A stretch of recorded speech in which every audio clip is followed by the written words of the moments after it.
20 সাল থেকে আমরা যেটা দেখেছি, করোনা মহামারী বাংলাদেশেও ব্যাপকভাবে ছড়িয়ে পড়েছিল এবং সেই করোনা মহামারীর কারণে 21 সালে যখন বিসিএস পরীক্ষা কিংবা সরকারি চাকরিতে আবেদনের জায়গাটি বেশ অনেক মাসের জন্য পিছিয়ে দেওয়া হয়েছিল, সেই পিছিয়ে দেওয়ার কারণে এই যে 92-93 ব্যাচের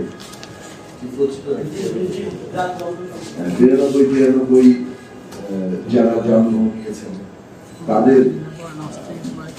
তারা ওই সময়ে পরীক্ষায় অংশ নিতে পারেন। যখন তারা পরীক্ষায় অংশ নেওয়ার সুযোগ পেলেন তখন তাদের বয়স সীমা পেরিয়ে 30 বছর বয়স সীমা পেরিয়ে তারপর তারা আন্দোলনে আসেন 35 করার জন্য চাকরি, কিন্তু চাকরির বয়স সীমা যখন 32 করা হলো তখন তাদের 32 বছরও পার হয়ে গেছে, কারণ সেটা করতেও বেশ কয়েক বছর তার সময়, যার ফলে একদিকে করোনার কারণে অন্যদিকে এই আন্দোলনের মধ্য দিয়ে চাকরির বয়স সীমাটা 32 করলেও তাদের বয়স সীমা পেরিয়ে গেছে। 30-এর বয়সের মানে যে সিলিং, সেখানে তারা করোনার কারণে পরীক্ষা দিতে পারেন। 32-এর সিলিং এ তারা সিদ্ধান্ত নিতে 2 বছরের বেশি সময় লাগার কারণে সেই সিলিং এর মধ্যে তারা পরীক্ষা দিতে পারে। তো এই যে 92 এবং 93 সালে জন্ম নেয়া যারা শিক্ষার্থী, যারা সরকারি চাকরিতে আবেদন করতে চান, তারা একটা বড় ধরনের বঞ্চনার শিকার, তারা প্রতিযোগিতামূলক পরীক্ষায় অংশগ্রহণ করতে পারে শিক্ষার্থী। এই বিষয়টি একটা মানবিক বিষয় পরিণত হয়েছে। এটা একটা বিশেষ বাস্তবতা। এই 2 বিশেষ জন্মসালের শিক্ষার্থীদের সবার যে একই রকম বাস্তবতা হয় তা না। 92-93 যে জন্ম নেওয়া শিক্ষার্থীরা যারা একটা এইরকম বিশেষ বাস্তবতার মুখোমুখি হয়েছেন, তাদেরকে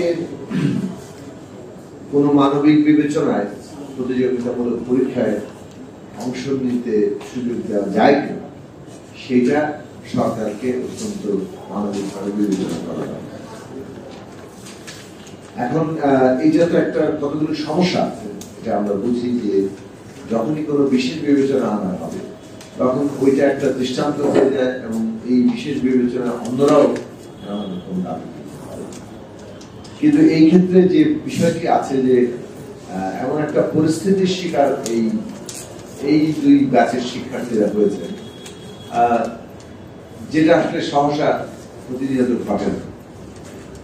ফলে এইটার একটা বিশেষ দিক আছে, সেই বিশেষ বিবেচনা আর সাধারণভাবে অন্যান্য বিবেচনার জায়গা এক করে দেখা ঠিক হবে না বলে আমি মনে করি।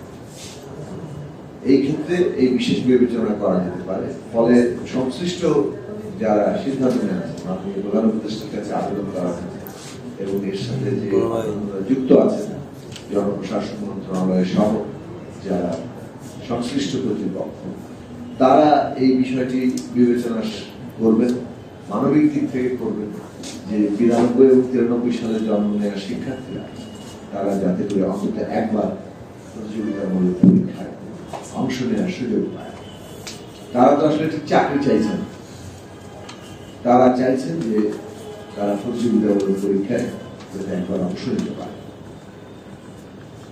এদিক থেকে আরেকটা সমস্যা তৈরি হতে পারে যে যারা এদেরকে যদি এই সুযোগ দেওয়া হয় তাহলে যাদের সাথে তারা পরীক্ষা দেবেন তারা বলবেন যে প্রতিযোগী সংখ্যা বৃদ্ধি দেওয়ার ফলে তাদের অধিকার ক্ষুণ্ণ হচ্ছে।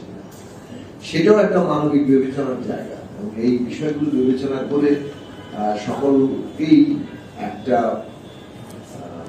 জায়গায় নিয়ে আসার ক্ষেত্রে সরকারকেই উদ্যোগ নিতে হবে। সরকার যদি বিষয়গুলোর বিবেচনার জায়গায় নেয় তাহলে আমাদের কাছে মনে হয় যে এটা সম্ভব।